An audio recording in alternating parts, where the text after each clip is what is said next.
पक्की कर लें कि हमें सबको देना है, लेने की इच्छा नहीं करनी।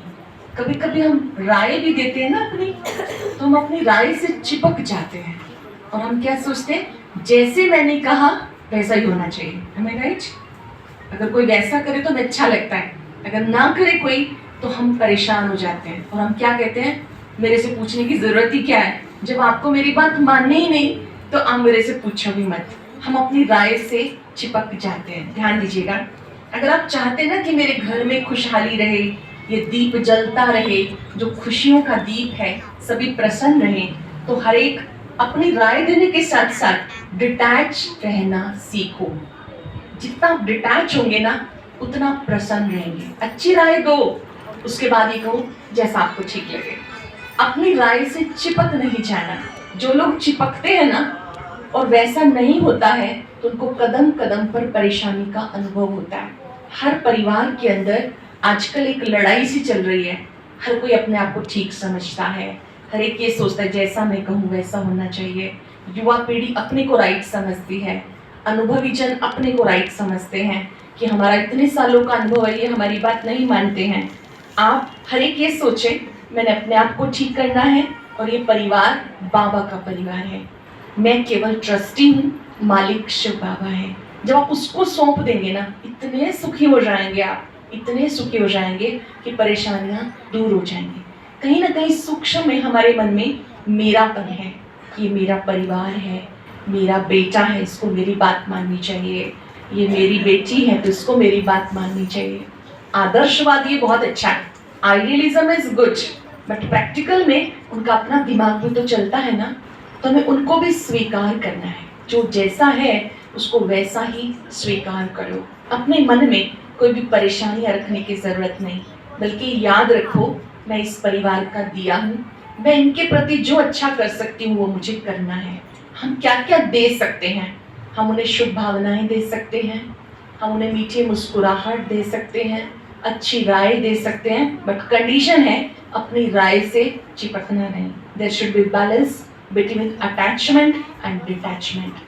हम जिस चेयर पर बैठे हैं अगर हम उसको टाइटली पकड़ लें और उसको पकड़ पकड़ के ही बाहर जाना चाहें, घर ले जाना चाहें, कैसा लगेगा ना, फनी सी सिचुएशन हो जाएगी।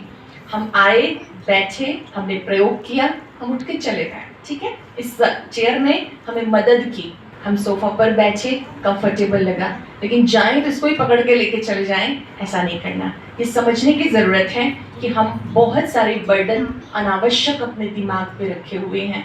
जो जिस परिवार में है उसका वहाँ स्पेशल रोल है, परमात्मा ने उसको कुछ स्पेशल काम करने के लिए भेजा है। अपना वो कर्तव्य करो और डिटैच हो जाओ। हम कर्तव्य 100% अच्छा करते हैं, लेकिन उसके साथ साथ हमारी एक्सपेक्टेशंस जुड़ जाती हैं कि जैसा मैं कहूँ ये सब मेरी बात माने, ये सब वैसा ही करें। आप अपनी राय देने के बाद बाबा के सामने बैठो, बाबा ये आपका परिवार है, जो अच्छी राय इनको दी गई इस पर चलने की इनको शक्ति देना, ऐसी दुआ देना। अगर आप दुआ देंगे ना तो सामने वाले की ग्रहण क्षमता बढ़ती जाएगी। हमारे पास एक बहन आती है, कहती है कि मैं पक्की बाबा की बच्ची हूँ, सारे नियम फॉलो करती हूँ। कहते बच्चा नॉनवेज खाता है, सब चीज़ें लेता है। कहते मैं क्या करूँ। जब वो आता है, बाहर पढ़ता है, जब भारत में आता है, घर में आता है, तो उसकी इच्छा होती कि मम्मा ये सब भी बना के दे। कहते मेरे लिए कितना मुश्किल है। मतलब आप क्या करोगे। कहते मैंने जब सुना कि इस डेट को वो आ रहा है तो आके वो इंसिस्ट करेगा कि ये बनाओ। मना करो तो लड़ाई होती है, हाँ करो तो कॉन्शियस बाइट करती है कि मैं बाबा की बच्ची और मैं चीज़ें कैसे बनाऊँ। कहती मैंने ना 2 बजे से योग करना शुरू कर दिया। बाबा को कहा कि बाबा ये आपका बच्चा है, आप इसको सद्बुद्धि देना। कहती है अभी कल मुझे उसने बताया, कहते उस योग का इतना इफेक्ट हुआ तो उसने अपने आप ही कहा कि मम्मा आपको ये चीज़ें अच्छी नहीं लगती ना, मैं आपकी खुशी के लिए और इसको समझ करके अपनी खुशी से त्याग करता हूँ। कहती मेरे कहने से वो कभी नहीं मानने वाला था, चाबी घुमाई तो बाबा ने, अपने आप मन में आया ना ये चीज़ अच्छी नहीं है। हम उनको गुड वाइब्रेशंस नहीं देते, हम क्या करते हैं, इंसिस्ट करते हैं, बार बार बोलते हैं, किसी किसी के सामने बोलते हैं। जो चीज़ हमारी कहने से नहीं हो रही ना, आप बाबा को याद करके बाबा के सामने उन आत्माओं को इमर्श करो, बाबा से शक्तियाँ लेके दो, ताकि उन आत्माओं में परिवर्तन करने की शक्ति आए। उन्हें भी पता है क्या चीज़ ठीक है क्या नहीं, लेकिन चेंज करने की ताकत किसी में भी नहीं है। कितने सारे बाबा के बच्चे ऐसे हैं जिनको पता है गुस्सा नहीं करना, अपशब्द नहीं बोलना, ज्ञान में चलने के बाद भी वो सब चीज़ें प्रयोग कर रहे हैं। क्यों? क्योंकि परिवर्तन करने की ताकत नहीं। अभी हर एक को दिया बनने की ज़रूरत है कि मैंने सबको देना है, मैं सबके लिए जो अच्छा कर सकती हूँ वो मैं करूँगी, मेरा जो कर्तव्य बनता है वो मैं करूँ, और इक्वली मुझे डिटैच हो जाना है, आइडियाज से भी डिटैच होना है, और उनके साथ रहते हुए भी ये याद रखना है कि प्रभु परिवार है, मेरा परिवार है नहीं, ये मेरा इतना डीप रूटेड है कि कोई भी आत्मा इसको पहचान ही नहीं पाती कि ये भी मेरापन है। जैसे कई बार हम बाबा के सामने जिद करने लगते हैं और बाबा को कहते जाना चाहिए मेरे बेटे को यहाँ भेजना, अगर वहाँ नहीं हुआ तो हमारा निश्चय टूट जाता है कि मैंने बाबा को कहा, बाबा ने मेरी बात सुनी नहीं। बाबा उससे कुछ अच्छा सोच रहा है ना, कोई काम हो गया तो भी अच्छा, नहीं हुआ तो उससे अच्छा होने वाला है। हमें फेथ हो, बाबा पर पक्का फेथ हो कि बाबा कल्याणकारी है, तो एक कल्याण हो ही नहीं सकता। किसी भी बात की हम कोई जिद ना करें।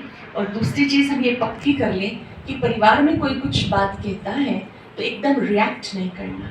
एकदम रिएक्ट करने से घर युद्ध का मैदान बन जाता है। चाहे किसी की बात ठीक है या नहीं, लेकिन आप उसको ध्यान से सुनो। आप चाहे कुछ कर सको या नहीं कर सको, लेकिन उस समय आप बाबा को याद करो और बाद में कहो कि आप किस बात पर ज़रूर विचार करेंगे। हम बाबा की व्यक्त मुरली पढ़ रहे थे 69 की, तो उसमें बाबा ने कहा कि संगठन को, परिवार को मजबूत बनाने के लिए कभी भी किसी की राय को एकदम कट नहीं करो, पहले उसे रिगार्ड दो और उनकी बात को ध्यान से सुनो और ये कहो आपकी बात पर विचार करेंगे। हम कहते हैं सुनते ही ऐसा तो हो ही नहीं सकता, आपका आइडिया बिल्कुल गलत है। फिर हम कहते हैं हम तो बड़े स्ट्रेट फॉरवर्ड है ना, हम सच बोलते हैं ना, ऐसे ऐसे करके अपने आप को सेट कर लेते हैं। नहीं, परिवार को जोड़ के चलना ये कला होती है। जिसकी जो राय है उसको प्यार से हम सुन लें और उसके ऊपर हम विचार करें। किसी की भी राय को एकदम कट नहीं करना। एक बहन आई, कहते हमारा घर ना हमेशा युद्ध का मैदान बना रहता था, पर जिस दिन मैंने बाबा की बात सुनी कि बड़ी बात को छोटा कर दो और छोटी बात को समाप्त कर दो और तुरंत प्रतिक्रिया नहीं, ये बड़ा मुश्किल होता है अपने को रोक पाना। एकदम मन करता है जवाब दे दो, फिर बाबा सामने दिखाई दे नहीं करना। जो बात कहनी है सभ्यता से कहनी है। आजकल सबका माइंड बहुत शार्प है, IQ सबका बढ़ता जा रहा है, तो क्या करते हैं सब बहुत जल्दी जल्दी गलत बोलना शुरू कर देते हैं। एक चुप सौ सुख। अगर हम शांत रहते हैं घर का वातावरण भी बहुत अच्छा हो जाता है। तो हम अपने मन में चीज़ पक्की कर लें कि मुझे तुरंत प्रतिक्रिया नहीं करनी है। अगर हम करें भी सही ना तो अच्छी बात बोलें, नहीं कि हैबिट ही है पूरा ही नहीं सकते, लेकिन अच्छी बात बोलो, गलत नहीं बोलना। आपके जो बोल हैं वो वीणा का काम तो करें, जिसका स्वर सब सुनना चाहते हैं। बाण, और ये बाण वर्षा बहुत ज़्यादा हो रही है। जैसे बम फटाके बजते हैं ना, ऐसे घरों में कोई किसी को कुछ बोल रहा है, कोई किसी को। कितनी सिंपल सी चीज़ है, लेकिन हम इस चीज़ के ऊपर कंट्रोल नहीं कर पाते। जो दिल आया वही बोल दिया, कभी कुछ बोल दिया, सामने वाला जागता ही रह जाता है और ये सूक्ष्म पाप बहुत बढ़ते जाते हैं। गलत बोलने की बजाय चुप रहना ज़्यादा अच्छा होता है। अगर आप शांत रहेंगे, कम से कम आपका पाप नहीं बना। कई कहते हैं वैसे नहीं बोलते, पर हमें जब बोला जाता है हम उसका रिप्लाई करते हैं। गलत का रिप्लाई गलत करने से हमारा तो पाप बना ही ना। हम अपने पाप ना बनाएं बल्कि पुण्य बनाएं। जो हम दीप जलाते हैं ये वास्तव में आशावादिता का दीप है कि एक दूसरे के प्रति भी आशावादी बने। हम ना एक दूसरे के प्रति गलत सर्टिफिकेट बना लेते हैं, ये तो बदल ही नहीं सकते। 20 फरवरी को बाबा ने मुरली चलाई मधुबन में और ये कहा कि ये सोचना कि ये तो बदल ही नहीं सकता, ये भी श्रापित करना है। किसी के लिए भी मत सोचो कि ये नहीं बदल सकता।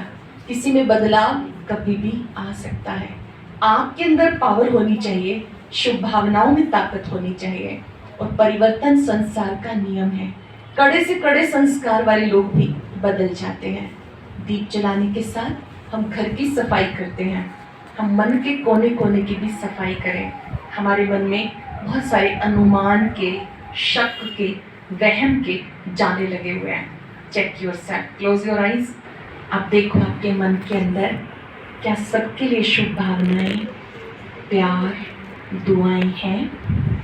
किसी कोने में कोई भी जाला अनुमान का, शक का, वहम का अगर है तो आज परिवर्तन करेंगे।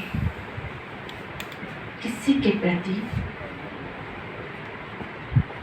कोई भी अनुमान या शक बिल्कुल नहीं। जैसे हम दीपक जलाते हैं, घृत डालते हैं, लो तेज हो जाती है। आज इस मन में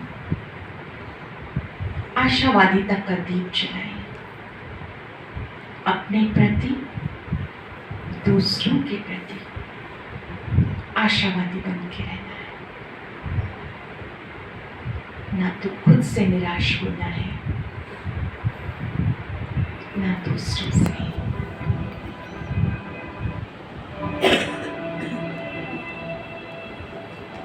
मन ही मन दृढ़ संकल्प करें, ये आत्मस्मृति का दीप मेरा सदा जलता रहेगा। मुझे कभी निराश नहीं होना।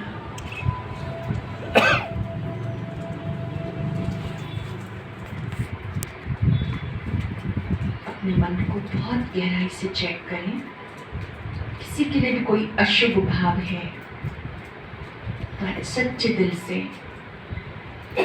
अपने को परिवर्तन कर लें।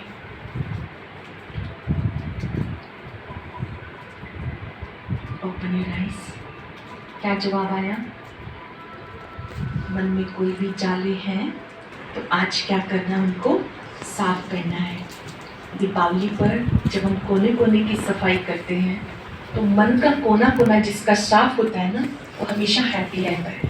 देखो, हमें साफ हवा चाहिए, साफ पानी चाहिए, साफ राजनीति चाहिए। मन साफ कौन करेगा? और मन साफ कैसे होता है? जब आप एकांत में बैठते हैं ना, अच्छा चिंतन करते हैं तो मन साफ होना शुरू हो जाता है। बुरा मत मानिए, हम सब ने अपने मन को बहुत सारी वेस्ट इंफॉर्मेशन दी है जिनकी जरूरत नहीं है। हम सबको ये जो साधन मिले हैं ना, आप इन्हें अच्छे काम में यूज करें तो ये वरदान है, लेकिन हमने इनका मिसयूज ज्यादा किया। 1 मिनट का काम होता है मोबाइल पे, 5 मिनट का काम होता है, देखते जाएंगे, वेस्ट इंफॉर्मेशन स्टोर होती जाएंगे। सोने के टाइम में हम जागते हैं, जागने के टाइम पे सोते हैं। कितने ऐसे लोग हैं रात्रि के समय बस वो यही चीजें देखते रहते हैं। अब देखने से क्या होता है, जो आप देखेंगे उसका इफेक्ट पड़ता है। इन चीजों का मालिक बन के प्रयोग करो, इनका स्लेव नहीं बनना। जो इनके दास बन जाते हैं तो व्यर्थ की सूचनाएं हमारी खुशी को छीन लेती हैं। चेक करें, जो चीजें हमारे काम की नहीं, क्या हम उन्हें छोड़ सकते हैं? हम परिवर्तन अपने में ला सकते हैं। अगर हम खुद में ला सकते हैं तो हम बच्चों को कह सकते हैं। जब हम खुद कंट्रोल नहीं कर सकते तो बच्चे तो देख के सीखते हैं। जो हम कहते हैं उसकी बजाय जो हम करते हैं उसका इफेक्ट ज्यादा होता है। तो हमें ध्यान देना इस बात पर कि हमें कोई भी व्यर्थ की बातें इस मन में नहीं रखनी। हम दीपावली पर गिफ्ट भी बांटते हैं। गिफ्ट बांटने के साथ साथ और क्या करते हैं? स्वरा, आप बताओगे? गिफ्ट बांटने के साथ दीपावली पे और क्या करते हैं? क्या करते हैं? बच्चे बोलेंगे, जो बच्चे जाग रहे हैं। 4 महात्मा है ना हमारे बीच में। गिफ्ट बांटते हैं और क्या करते हैं? दिए जलाते हैं, मिठाई भी खिलाते हैं ना। तो आज हमें ये पक्का कर लेना है कि जो मैं गिफ्ट किसी को दे सकती हूँ ना, किसी के हम काम आ सकते हैं, वो शुभ भावना, शुभकामना की गिफ्ट है। किसी को आप कुछ भी नहीं दे सकते, कम से कम आप उसके प्रति सहानुभूति रख सकते हो, सहयोग दे सकते हो। ये निरंतर सबको देते रहना। और जो मिठाई खिलानी है वो वास्तव में मधुर व्यवहार, ऐसे नहीं कि ऊपर से मीठा अंदर में गलत सोचते रहे, अंदर बाहर एक जैसा मधुर व्यवहार। और ट्रस्टी बन करके जिए। जो लोग ट्रस्टी बनकर जीते हैं वो सदा प्रसन्न है। आजकल के समय में इसकी बहुत आवश्यकता है कि हम जहाँ पर भी हैं हम ये सोचें कि प्रभु ने मुझे सेवा दी है, मैं अपना कर्तव्य करूं और उसके बाद सब कुछ प्रभु तेरा। एक छोटी सी बात सुनाते हैं कि एक व्यक्ति बहुत स्ट्रेस में था। वो इतना स्ट्रेस में था कि वो भगवान को कंप्लेन कर रहा था। क्या कहा उसने? बच्चे भी मैं संभालूं, पत्नी को भी मैं संभालूं, इतनी सारी इसकी कामनाएं हैं वो सारी मैं पूरी करूं, घर में मेहमानों का तो तांता ही लगा रहता है, उनको संभालूं, कमाने के लिए जाऊं, क्या करूं क्या ना करूं कुछ समझ में नहीं आता। जैसे वो सोच रहा था, इतने में उनका एक बच्चा जो भी 8th स्टैंडर्ड में था, कहते पापा मेरा होमवर्क करा दो। पापा तो होमवर्क कराने की पोजीशन में नहीं थे। उन्होंने बिना सोचे समझे जोर से थप्पड़ मारा उसको और कहा कि मैं तेरा होमवर्क क्या कराऊं, मैं तो बहुत परेशान हूँ। बच्चा रोता रोता अपने कमरे में चला गया, जैसे तैसे होमवर्क किया उसने। थोड़ी देर के बाद उसके पापा को याद आया कि मैं एक बार जाके देख तो लूँ क्या होमवर्क करना था। उसने उनकी नोटबुक देखी, बच्चे की नोटबुक पास में थी, उस नोटबुक पे लिखा हुआ था ऐसे कौन से काम हैं जो हमें पहले अच्छे नहीं लगते पर बाद में बहुत अच्छे लगते हैं। तो उस बच्चे ने रिप्लाई किया हुआ था कि सुबह सुबह जब अलार्म घड़ी बजती है ना, अच्छी नहीं लगती। कैसे लगता है कि हमें क्यों जगा रही है, हम नींद करना चाहते हैं, सोना चाहते हैं, बहुत बुरी लगती है अलार्म क्लॉक या घड़ी से। जैसे हम आवाज़ सुनते हैं तो मन करता है थोड़ी देर और सो जाएं, थोड़ी देर और सो जाएं, पर जब हम उठ जाते हैं ना, सारे काम हमारे टाइम पे हो जाते हैं तो हमें बहुत अच्छा लगता है। फिर उसने लिखा कि एग्ज़ाम भी अच्छे नहीं लगते। जब किसी बच्चे को पता चलता है डेट शीट आ गई और पेपर है तो बच्चे बहुत परेशान हो जाते हैं, और जब एग्ज़ाम हो जाते हैं तो बहुत अच्छा लगता है। तीसरी बात उस बच्चे ने लिखी कि मम्मी पापा की डांट भी अच्छी नहीं लगती, लेकिन जब हम ये सोचते हैं कि मम्मी पापा प्यार भी तो करते हैं, वो हमारी बात भी तो सुनते हैं, हमें जो चाहिए वो लेके भी देते हैं, और मेरे पापा तो बहुत ही अच्छे हैं, चाहे वो मुझे डांटते हैं पर वो मुझे आइसक्रीम भी लेके देते हैं, मेरी नोटबुक भी मुझे लेके देते हैं, बाजार घुमाने भी लेके जाते हैं। थैंक गॉड आपने मुझे अच्छे पापा दिए।